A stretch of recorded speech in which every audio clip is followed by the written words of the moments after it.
An after-school program will allow one Central New York new group to reach hundreds of hard of hearing and deaf children. News Channel 9's Farah Jadran sits down with a 7-year-old Fulton boy with hearing loss, learning to live in the world around him.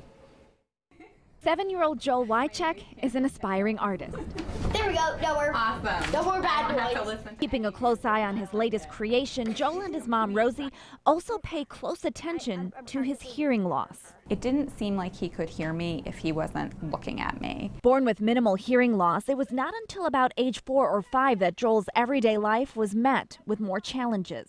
Please don't tell me I'm getting hearing aids. I have no idea why I didn't want them. I thought that I was just fine with the world around me, and my hearing aids can be so obnoxious sometimes. Joel prefers less questions about his hearing aids. In the meantime, he and his family are learning to sign after school at Whole Me. This is a sign for I love you. See the thumb right here and the pinky. It just makes communication in the home go so much easier, and the kids feel included. Making sure more students can use the now expanded after-school program was made possible by a grant from the Central New York Community Foundation. Whole Me is actually receiving one of more than 3,000 grants given out by the foundation in this past year. None of this would be possible, none of what we do would be possible without the incredible generosity of our donors. Our community is so lucky to have so many people who are invested both with their time and their money to contribute to projects like this. Sometimes I think about it and I just think, boy, you know, like the amount of tenacity that he must have had to have